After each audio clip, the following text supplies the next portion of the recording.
Again আমি আবার পরিষ্কার করি যে আমাদের রিফর্ম প্রপোজাল গুলো আজকে যেগুলো দেওয়া হয়েছে এগুলো এই আঙ্গিকে দেওয়া হয়েছে যে এগুলো একটা ডিসকাশনের শুরু,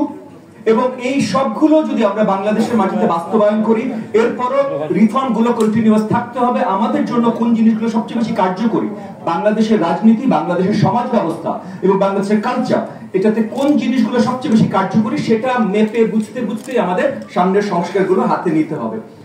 শহীদুল আলম ভাই আমার অত্যন্ত শ্রদ্ধেয় ব্যক্তি। গত বহু বছর ধরে আমি শহীদুল আলম ভাইকে অনেক ডিস্টার্ব করি, স্পেশালি অনেক কিছু পলিটিক্যাল কারণে, যদি উনি বলবেন যে রাজনৈতিক ব্যক্তিত্ব না।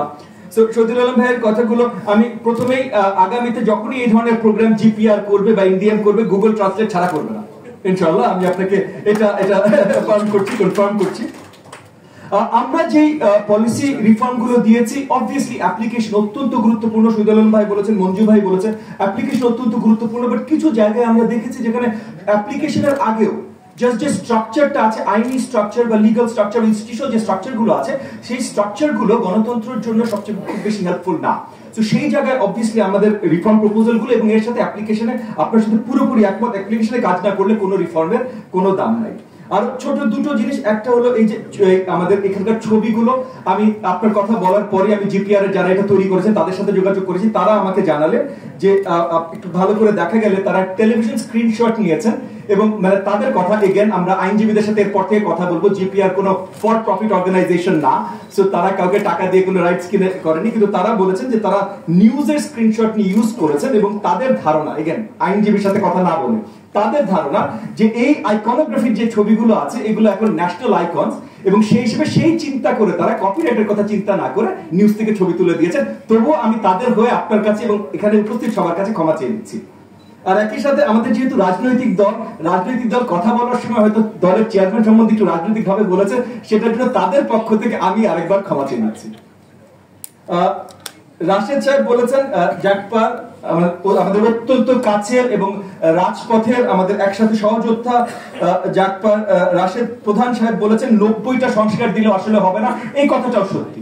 এই কথাটা সত্যি থাকা সত্ত্বেও আমরা 9টা সংস্কার দিয়েছি, কারণ আমরা মনে করেছি যে প্রথম ধাপে এই 9টা সবচেয়ে বেশি গুরুত্বপূর্ণ। যেমন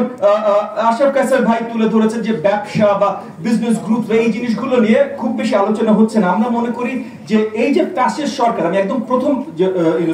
আলোচনা একবার বলেছিলাম যে আমাদের দুটো লক্ষ্য ছিল এই রিফর্মগুলোর মাধ্যমে, একটা হলো ফ্যাসিজম যেন আর কখনো না আসে এবং অ্যাকাউন্টেবল ডেমোক্রেসি যেন আমরা তৈরি করতে পারি। এবং এই যে কার্টেলস এবং বিজনেস গ্রুপস যেভাবে গত 15 বছর কাজ করেছে, আমরা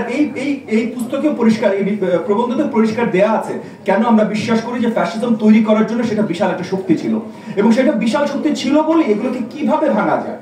কিভাবে এর আগে অন্য দেশে হয়েছে এবং আমরা হয়তো চেষ্টা করতে পারি, সেগুলো আমরা এই প্রবন্ধতে রাখতে চেষ্টা করেছি। একইভাবে মিডিয়া, দ্য ফোর্থ স্টেট, তাদেরকে কিভাবে করাপ্ট করা হয়েছে এবং কিভাবে আমরা চেষ্টা করতে পারি। এবং এগেন সবগুলোই কিন্তু রিফর্মের শুরু, মানে মিডিয়াতে কিভাবে রিফর্ম হবে এটা হয়তো আশরাফ কায়সার ভাই আমাদেরকে অনেক বেটার বলতে পারবেন দেন আমাদের জিপিআর এর রিসার্চাররা যা বের করতে পেরেছেন, কিন্তু আলোচনা একটা শুরু তো হতে হবে। তো সেই জায়গা থেকে আমরা এই কাজগুলো করেছি। একই সাথে আশরাফ কায়সার ভাই আপনাকে পরিষ্কার করে জানিয়ে দিচ্ছি, এনডিএম এর কোন অঙ্গ প্রত্যঙ্গ কখনো ফ্যাসিজম হবে না, আর সিআরআই জিপিএ মানে জিপিআর কখনো সিআরআই হবে।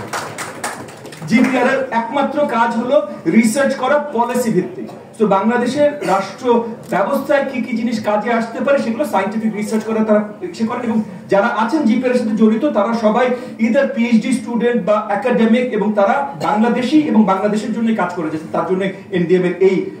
জিপিআর এর সাথে তারা সংযুক্ত। একই সাথে আমাদের আরেক রাজপথের সহযোদ্ধা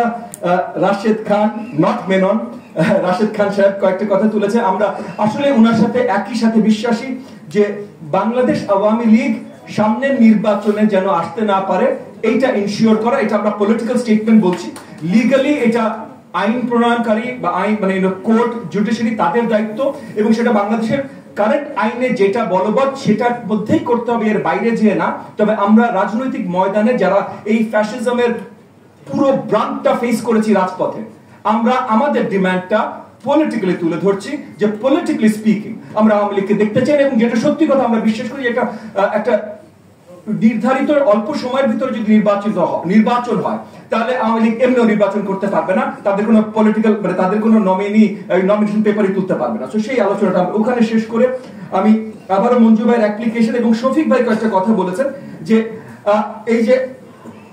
কেয়ারটেকার সরকারের পরও কিন্তু এই প্রত্যেকটা রিফর্ম আনরাভেলিং হয়ে যায়।